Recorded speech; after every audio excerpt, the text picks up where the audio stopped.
Hello, first grade friends. Welcome to reading session 4. So, here's what I'm thinking. I can go anywhere. Take a look, it's in a book. Do you want to know where I've been? Lots of places. I have been to the meadow with Frog and Toad, flying a kite. I have been in Mr. Tabby's backyard. He's trying to pick some pears. I have been to the moon with Jack and Annie, and I've even been camping with Henry and Mudge, because books can take you anywhere. That's what it's all about as we go on adventures. We're taking a look at characters. Here's what we've been working on so far. We always take a sneak peek each time we start a new book to get ready to read. Then we kept track of where and when. Where are our characters? When are they? When is this story taking place? I might, as I read, think about the story and then predict, thinking about what might happen next. And last time we were together, we talked about doing a good retell, noticing the most important parts that I want to share with a friend. Because when we retell the important parts and mark pages to remember, those books stay in our hearts and minds forever. Today, we're going to start off on a field trip. Come along. So, I am at my front window on a field trip right here. I'm taking a look at what I can see out my window. I'm going to draw some things that I see. The first thing I'm noticing is this tree. It's kind of big. I can see 3 trunks. Yeah, that's what I'm noticing so far. All right, here's what I've got.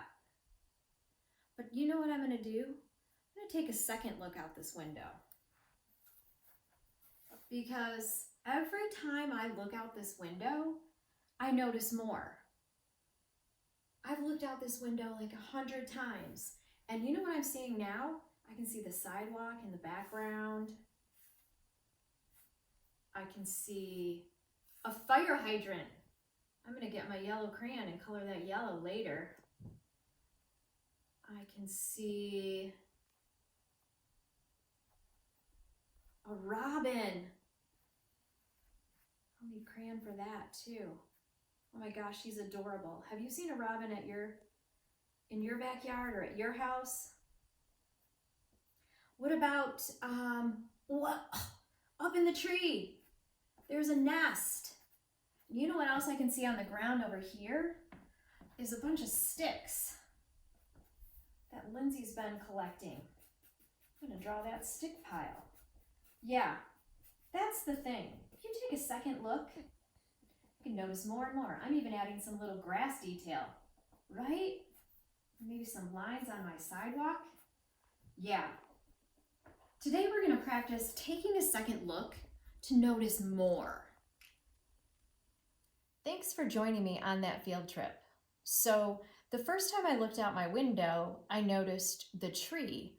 And then when I took a second look, I noticed so much more. The fire hydrant and the robin and a pile of sticks and the nest. We can do the same thing, taking that second look as readers.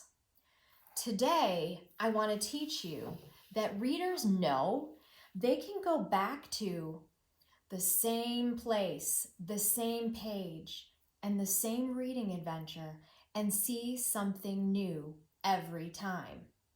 Readers, reread. And that's what we're going to do today in Iris and Walter. We're going to go back to part of the story. Let's go back to this chapter 3, Where's Walter, on page 21. So I still have my sticky marks in here, my sticky notes from my retell, and that's okay. It's actually helping me find this part. This is when they're on the bus ride to the aquarium. As I am looking at this page, I'm going to try to notice more. Okay, First of all, it seems like Iris might be breaking the rules standing up to look out the window, right? I didn't notice that the first time. And then we see that boy that has a shirt the same color as Walter's. That was mentioned in the text, but I think it's going to be important as we get into the story. Okay, and as we go here, oh, look at this part. Do you see this girl right here really holding on to her mom? Now that I'm taking a second look, I'm thinking she might be scared. Maybe it's dark in that tunnel. Did you think that too? And that's why she's holding on close. I didn't notice that the first time. I was really focused on Miss Cherry's words about how crowded it is, but now I'm noticing more. When you reread, you notice more. Now, children, it's very crowded here, so keep your eyes on me, said Miss Cherry. The children walked down a dark hallway. Everywhere they looked, there were fish. Ooh, they whispered. Aha. They are in a dark hallway. And now I'm even noticing in the words that this hallway is telling me that the entire way underneath there is full of fish. I'm rereading to notice more. Sharks, said Benny. They look mean, said Iris. While the children were looking at the sharks, Miss Cherry and Jenny's mother counted everyone. Okay, follow me, said Miss Cherry. Right, I was really focused on the storyline of all the kids staying together, but now I'm noticing someone pointing, and actually, this part of the shark's eye, he does look mean. And I'm noticing that Iris was saying that. Yeah, when I reread, I notice more. I'm going to continue on. They came to the coral reef. Wow, said Iris and Benny. Walter could not say a word. He watched the angelfish swim and shimmer, the hermit crabs scurry, and the seagrass sway. Walter had never seen anything as wonderful as the coral reef. Now that I'm rereading this, I can see why Walter wanted to stay here. And this is where he got lost, right? He was so mesmerized by these things, the shimmer and the scurry of the crabs and the seagrass sway. I actually didn't even notice those wonderful words the first time I read through. Are we going to see the penguins soon? Asked Iris. That's our next stop, said Miss Cherry, and she counted everyone again. Off we go, said Miss Cherry. They walked past the starfish. They walked past the seahorses.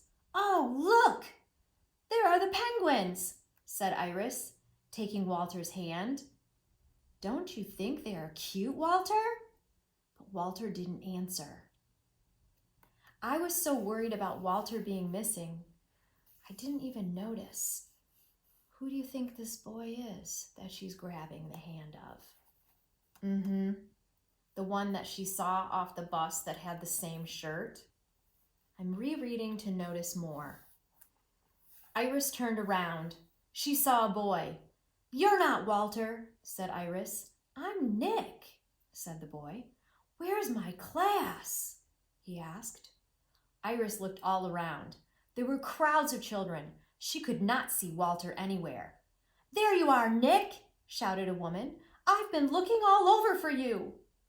Nick grabbed his teacher's hand and held on tight.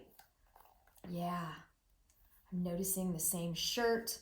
His teacher was looking for him. He was lost too. And now that I think about it, when Miss Cherry counted, back on this page, guess who she counted? The boy that had the same shirt as Walter, and it wasn't Walter. Oh my. Yeah, readers can go back to the same place and the same page and see something new. Iris ran to Miss Cherry. Miss Cherry, I can't find Walter, she said. Walter's lost? Asked Jenny. I can't find him anywhere, said Iris. She gets help. And then we come to the rescue. I hope you noticed today how wonderful it can be to notice more. This is your task today. When you go back to your story, I want you to reread to notice more, looking for all those new details. And you know what? It'll help you understand the story even better. Be on the lookout for new details. Imagine how much more you'd notice if you reread the whole book. Wow! Will you give it a try? Reread to notice more. First grade friends, we're back at our anchor chart because today we learned that we can go back into our adventures to the same page, the same place, and notice something new.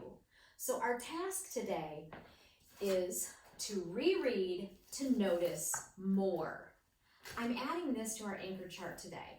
You're going to reread to notice more.